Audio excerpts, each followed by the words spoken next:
Dude, just found the motherload of ae86 interior parts. Not GT86, ae86. We're talking old school, baby. If you can't fix what you're it's fire. You're a driver. It was hard to know who was more crazy.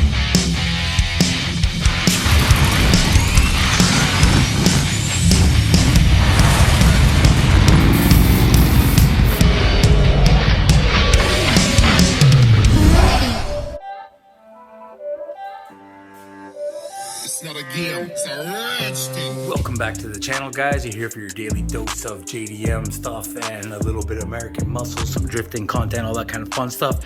Hit the subscribe button, you're in the right place. So today, I went through some old parts. I went up in the attic, went looking for stuff. Anyways, I ended up finding a bunch of old body panels from my old ae86. I had a 83 ae86 Sprinter Trueno, the real deal, right-hand drive, the whole works, the actual real Sprinter. And I ended up selling it in parts. I parted it out after driving it for 11 years, which was pretty good. But I found some leftover parts that I totally forgot about. Now, I probably should have put these things up on eBay months and months ago, years ago. I don't know if ae86s are a big thing still, if it's still hard to get parts, if guys are still paying top dollar. I did really well when I parted it out the first time, so maybe I should take the chances in here. But I have a good friend of mine that has my old Levin, and he just recently found himself a street legal ae86. It's the North American version. It's not a JDM model or anything like that, but it's still very cool and very rare. And it seems as though he might need some of these parts. So we're gonna clean him up, see what he needs, and hopefully bring them to him. But we'll work out for both of us. I'll make a little cash, he gets a nicer car, you know? Yeah, it's kind of cool. I'm just gonna run inside the house, make a coffee real quick. Got my shop assistant lady. Are you ready to go? You ready to work? Ready to work?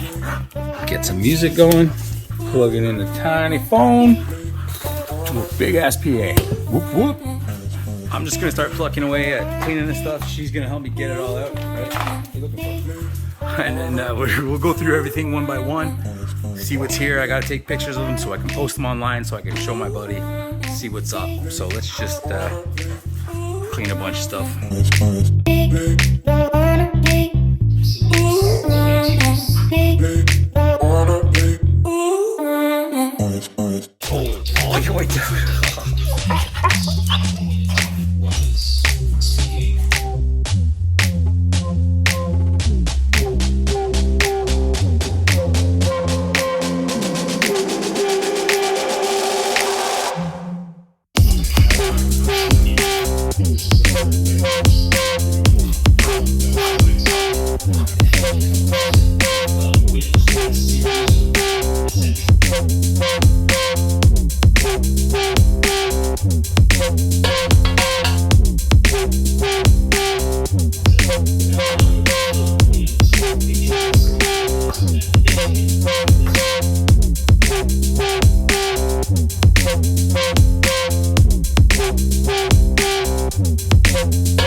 Alright guys, it's all cleaned up, it's all laid out, figured out exactly what I have. I've got a table full of parts right here. Got some soap in my eye. It's like, smells like some sort of watermelon, but doesn't taste like watermelon.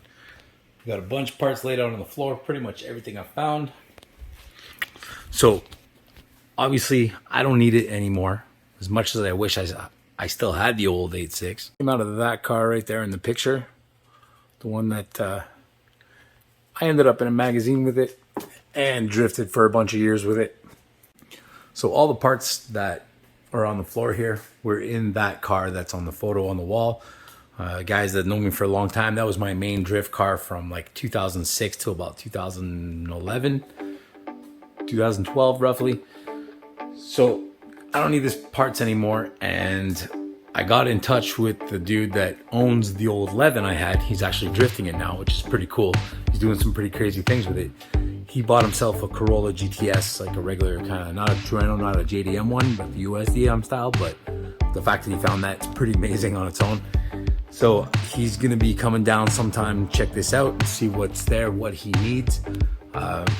Gonna throw him a package deal on it because I don't want to have any of it hanging around really. I just get rid of it for a good deal or whatever it may be.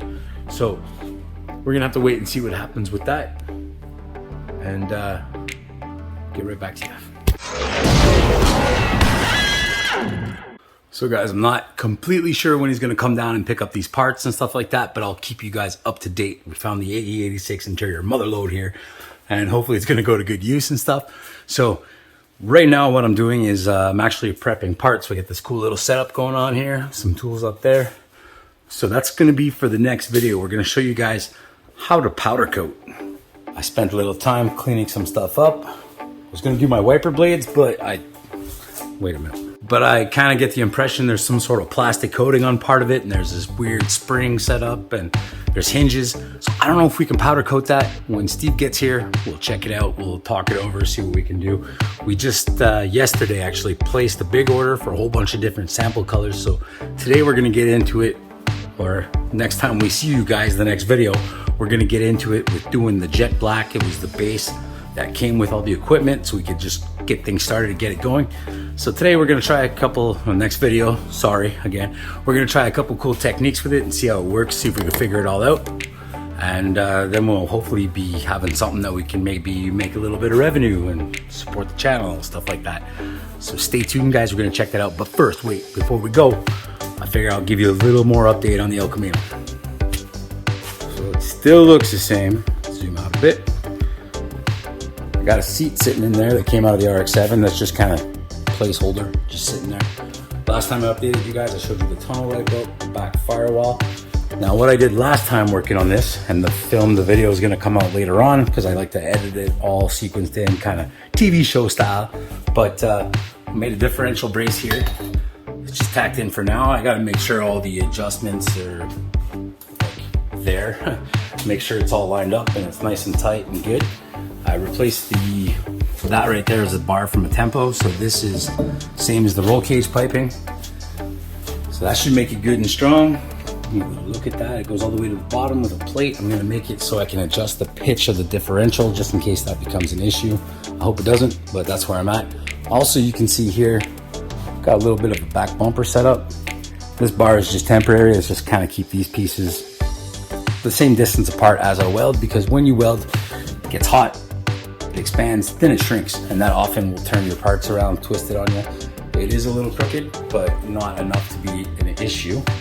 So I got it sitting on some bench stools here. I figure I'm gonna weld it on, and then I'll be able to make my roll cage come from the back up there down to somewhere around here. Maybe closer up. I'm gonna see how it looks when it's all together. I wanna keep in mind that in the back of this, I might do some sort of rear radiator setup, which would probably come around here somewhere, because this bar would provide a great place to make some mounts. I might throw in a battery also in the back. Fuel cell is gonna go back there naturally, and I'm gonna have to decide if I put my battery in the back here, see what that does to the weight, or I'm thinking about putting it here, which is very close to the passenger seat, which would kind of equalize the weight when I'm driving, because I'm heavy enough, and if I'm sitting over there and nobody's sitting here in the passenger seat, well then at least there's like an extra 35 pounds that would sit right there in the back. So all this, like all together, takes a long time. Just that diff mount took me all day. That day I had to run out and do a tool run and stuff, and if you guys work in garages, you know when you have to run out and get tools and materials, it kind of like ruins your whole day. So with that time subtracted from working on the El Camino, that's about as far as I've gotten so far. So the next step is, like I said, weld that bumper on, get it lined up nice and good, and then probably start looking at welding in the back half of the cage. And pretty much besides the stuff that I'm still waiting for to come in or still have to buy and order, like the fuel cell and the fuel lines and stuff like that, probably have a pump that'll work. Fingers crossed, I've got a lot of stuff already, but aside from the stuff that has to be ordered, the back half of this will be done. Once the back half is done, I'm gonna move on to the inside, where I have to figure out where all my seats are gonna sit, where everything's gonna line up. I'm gonna have to do the tricky part of hooking up the steering wheel and all my controls, which is the foot pedals, the gas, the brake, the clutch, as well as the hydro brake, and then trying to do something with the shifter, making sure that I can reach it, because it's a truck transmission, which means the shifter is very far forward to the dash. Might cause me a problem. I'm not sure yet, but we'll look into it. So stick around. We'll see you next time. Peace. If you can't fix what you're